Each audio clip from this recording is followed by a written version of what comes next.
30 Sekunden. Jetzt ist er oben mit dem Ding und jetzt fängt die an, das Rad abzubauen. Und das Rad wird dann gegen ein anderes Rad ausgetauscht. Und da. Jetzt darf nicht schief gehen. Jetzt überholt er auch noch.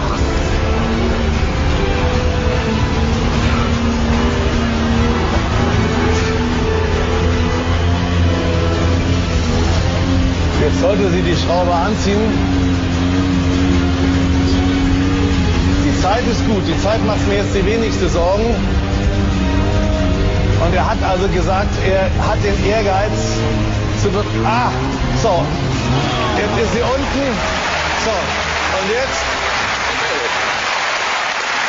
dreht er um. Jetzt fährt er auch noch...